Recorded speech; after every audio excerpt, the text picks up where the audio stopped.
Hello दोस्तों, स्वागत है आप सभी का अपने चैनल ग्रेसफुल फार्मा। बहुत ज़्यादा रिक्वेस्ट आ रही थी जीएलपी के लिए क्वालिटी एश्योरेंस की यूनिट 3 का लास्ट लेक्चर। इसमें हम सब कुछ स्टडी करेंगे। जैसे आप सभी ने थंबनेल में देख ही लिया होगा, आज हम अपनी जो यूनिट 3 है क्वालिटी एश्योरेंस की, इसे हम कंप्लीटली डिस्कस कर लेंगे। इसके नोट्स भी आपको टेलीग्राम पर मिल जाएंगे। तो आज हम बात करेंगे यहाँ पे जीएलपी के बारे में, गुड्स लैबोरेटरी प्रैक्टिसेस। आज इसको मतलब कंप्लीटली हम डिस्कस कर लेंगे। जितने भी टॉपिक इसके अंदर इंक्लूड किए गए हैं उन सभी के बारे में हम यहाँ पे बात करेंगे। बस है कि कोई भी ड्रग हमारी मैन्युफैक्चर होती है, मैन्युफैक्चर होने के बाद उसके क्लिनिकल ट्रायल्स होते हैं, क्लिनिकल ट्रायल्स होने के बाद वो आपके मार्केट में लॉन्च होती है। सिंपल सा ड्रग का ये होता है, आपका एक मेथड होता है, या हम बोल सकते हैं एक ऐसे फेज होता है कि ड्रग हमारी डेवलप मैन्युफैक्चर होगी, उसके क्लिनिकल ट्रायल्स होंगे, प्री क्लिनिकल ट्रायल्स होंगे, क्लिनिकल ट्रायल्स होंगे, देन वो कहीं जाके आपके मार्केट में लॉन्च होगी। भी होता क्या है, उसकी डेफिनेशन क्या होती है, इंट्रोडक्शन क्या होते हैं, क्यों आई, किसने बनाया, कैसे, इक्विपमेंट कौन से हैं, कितने पर्सनल यूज होते हैं, क्या टेस्टिंग होती है इसके अंदर, हम सब कुछ डिस्कस करेंगे। तो लेक्चर को स्टार्ट करने से पहले अगर आप सभी अपने चैनल पर न्यू हैं तो जल्दी से चैनल को सब्सक्राइब कर लीजिए एंड बेल आइकन को भी प्रेस कर लेना, जिससे कि आप सभी को अपने लेक्चर की नोटिफिकेशन मिल सके। स्टार्ट कर लेते हैं अपने जीएलपी टॉपिक को, जिसे हम गुड्स लैबोरेटरी प्रैक्टिसेस बोलते हैं। तो अगर हम इसकी बात करें तो यहाँ पे ये आपके सबसे पहले 1972 में न्यूजीलैंड और डेनमार्क में इंट्रोड्यूस किया गया था। देन उसके बाद आपके 1978 में यूएसए में ये आपका इंट्रोड्यूस किया गया। पहले जो लैब बनी थी वो हमारी स्कैंडल में आपके इंडस्ट्रियल बायो टेस्ट लैब्स के नाम से वो आपकी बनी थी। ठीक है, अगर हम यहाँ पर डेफिनेशन की बात करें तो बेसिकली इसकी जो डेफिनेशन क्या होती है, तो GLP is a FDA regulation. GLP होती है, उसे एफडीए रेगुलेट करने का काम करता है।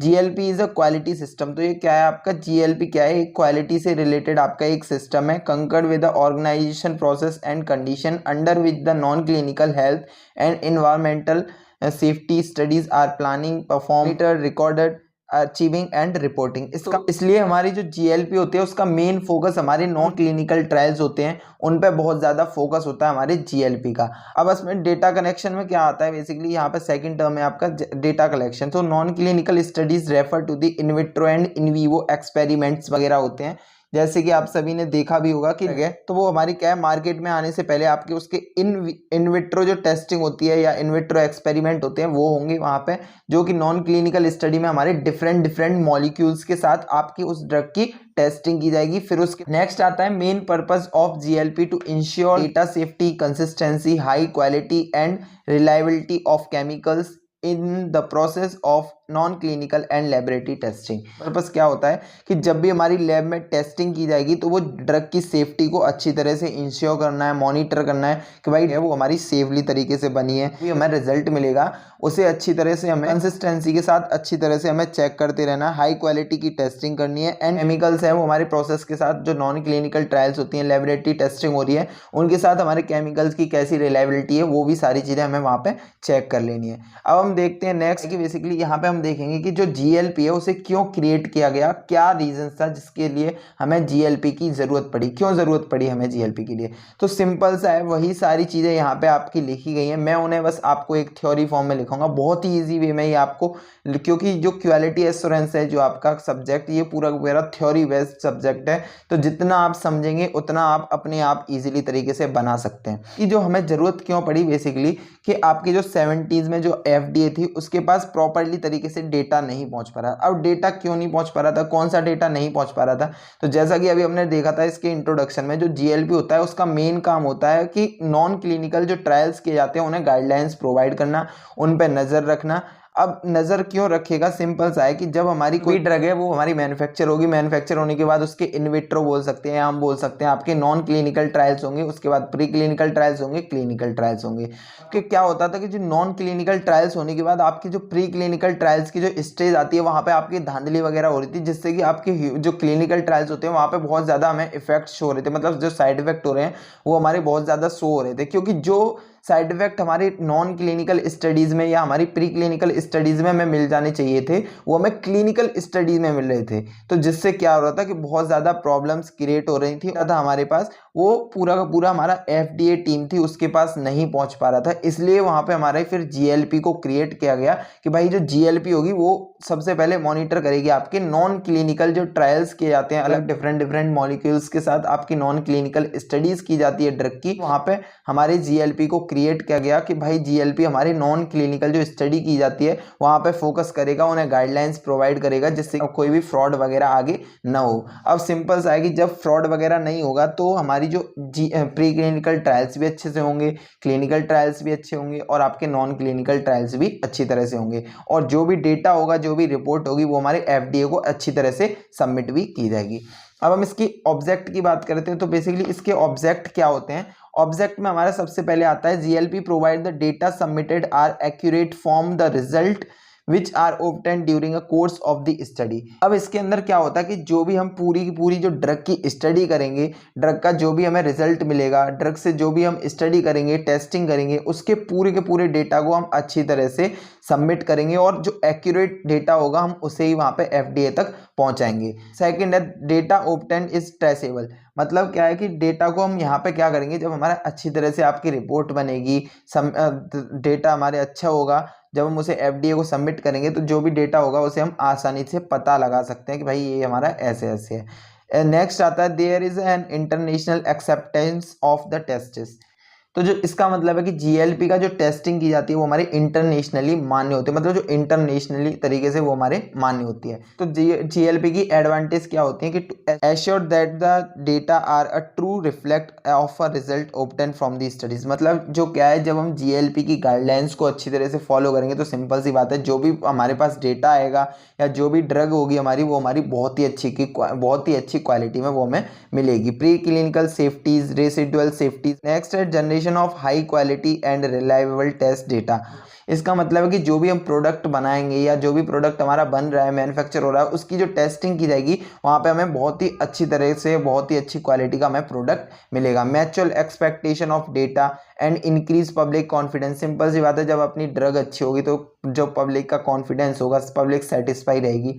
और shorten the time to the market for a new product होगा। तो डिसएडवांटेज क्या है इसकी, मोर इसमें हमकी जो मैन पावर की जरूरत होती है वो बहुत ज़्यादा होती है और जो प्रोसेस होती है बहुत ज़्यादा एक्सपेंसिव होती है और टाइम कंज्यूमिंग होती है। नेक्स्ट हम बात कर लेते हैं इसके ऑर्गेनाइजेशन एंड पर्सोनल। अब ऑर्गेनाइजेशन एंड पर्सोनल में आपका क्या है कि बेसिकली जो ऑर्गेनाइजेशन जैसे कि संस्था बोल सकते हैं, तो अब GLP के अंदर आपके कितने तरह के लोग काम करते हैं, क्या ऑर्गेनाइजेशन है, कैसी संस्था है, इन सभी के बारे में हम यहाँ पे बात करेंगे। तो सिंपल सा है ऑर्गेनाइजेशन में कि आइडेंटिफिकेशन ऑफ क्वालिटी, जो क्वालिटी से रिलेटेड आपकी एक्टिविटीज़ हैं उनको आइडेंटिफाई करना है, जो जॉब्स हैं आपके पर्सनल की उन्हें अच्छी तरह से डिवाइड करना है, मतलब उनकी सुइटेबल तरीके की जॉब ही देनी है जिससे कि वो ईजिली तरीके से काम कर सके, या उनकी जो क्वालिफिकेशन है उसके हिसाब से उन्हें प्रोवाइड करनी है।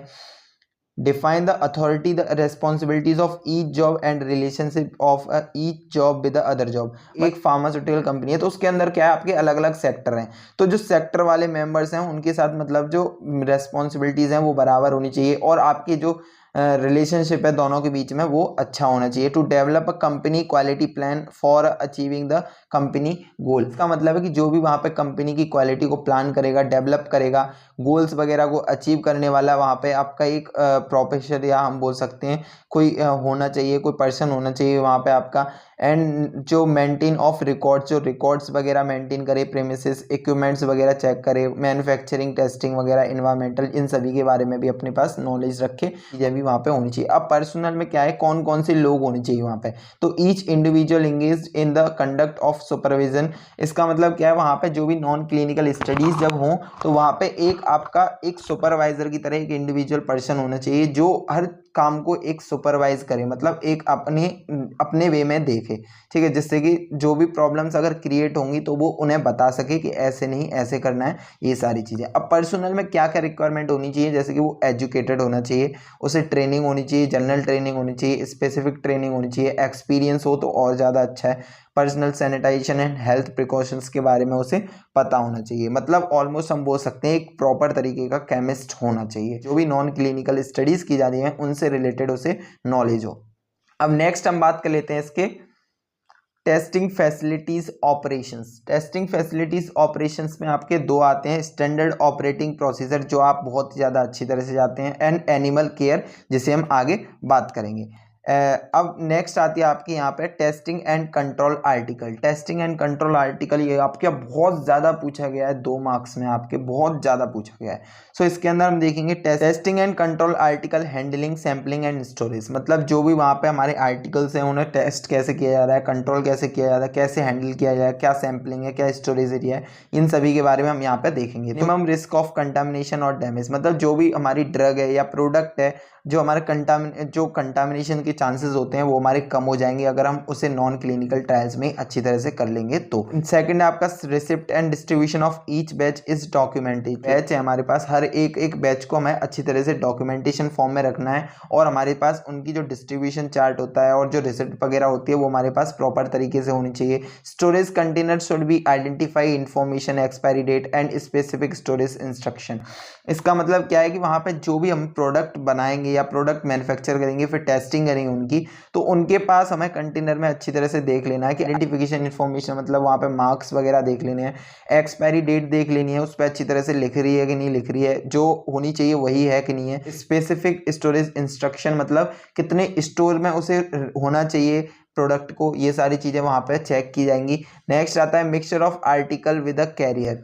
इसका मतलब क्या है, appropriate analytical method should be conducted for the determine of uniformity of a mixture and of testing और control article in a mixture. ठीक है, तो वहाँ पे ये सारे अप्रोप्रिएट एनालिटिकल मेथड्स को भी हमें चेक कर लेना है, डिटरमाइन कर लेना है, जो हमारे मिक्सचर है उसकी यूनिफॉर्मिटी के बारे में टेस्टिंग कर लेनी है अच्छी तरह से, जो आर्टिकल मिक्स किया है उसे अच्छी तरह से टेस्टिंग कर लेनी है। Stability mixture of is determine, मतलब वहाँ पे जो हमने मिक्सचर बनाया है टेस्टिंग के दौरान उसकी हमें स्टेबिलिटी के बारे में अच्छी तरह से डिटरमाइन कर लेना है। एक्सपायरी डेट हमें देख लेनी है कंटेनर पे सही लिखी है या नहीं लिखी है। अब यहाँ पे प्रोटोकॉल्स को देखते हैं कि क्या क्या प्रोटोकॉल्स होते हैं हमारे नॉन क्लिनिकल ट्रायल्स के लिए।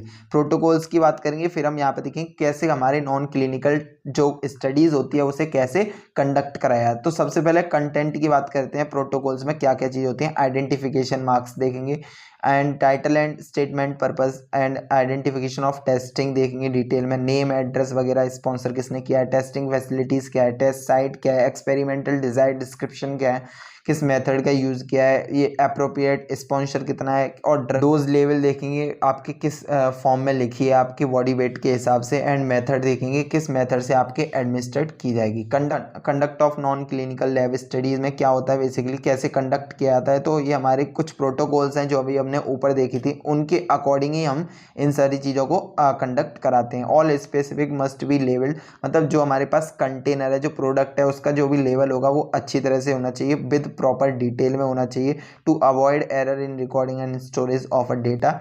All data generated shall be recorded directly promptly, मतलब तुरंत होना चाहिए, और रीडेबल बाय द इंक, मतलब जो भी वहाँ पे हम लेवल यूज़ करेंगे वो मतलब पढ़ने लायक होना चाहिए, कि ये नहीं भाई आपने बनाया और जब तक वो आपके पेज स्टोर में पहुँचा या जब तक मार्केट में पहुँचा है जब तक उसका लेवल ही है वो बेकार हो गया। तो ये ऐसा नहीं होना चाहिए। नेक्स्ट आता है आपका क्वालिटी एश्योरेंस यूनिट, जो आप सभी ने पढ़ा भी है। तो इसमें क्या है, monitor the study of the assure management that the facilities equipments personnel method facilities recorded whole container, ये सारी चीज़ें ये बहुत ही ईजी हैं। फैसिलिटीज़ के अंदर भी आपकी एनिमल केयर फैसिलिटीज़ आ जाती है, मतलब क्वेश्चन आ गया यहाँ पे प्री क्लिनिकल। तो एनिमल केयर फैसिलिटीज़ में कैसे देखी जाते हैं, animal are used in most of the testing, मतलब जो आपके टेस्टिंग में ज़्यादा एनिमल यूज किए जाते हैं उस एनिमल पे ही हमें अच्छी तरह से टेस्टिंग करनी है। Located away from the testing laboratory pre as separating building, मतलब जो एनिमल केयर फैसिलिटीज़ है ये हमारे दूर होनी चाहिए किसी भी एरिया से।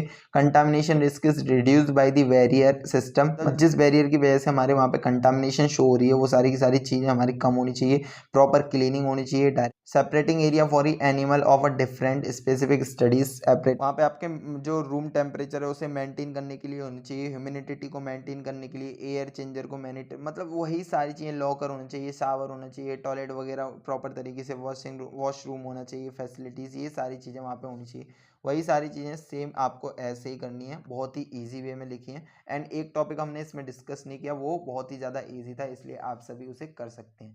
सो आज हमने अपने जीएलपी को कम्प्लीटली डिस्कस कर लिया है। सो आई होप आप सभी को अच्छी तरह से समझ में आया होगा। नोट्स आपको कल इसके आपको टेलीग्राम ग्रुप में मिल जाएंगे, सो ज़्यादा टेंशन लेने की ज़रूरत नहीं है। मिलते हैं नेक्स्ट वीडियो में। अगर कोई क्वेरी होती है तो मुझे आप कमेंट करके बताएं। जय हिंद, जय भारत।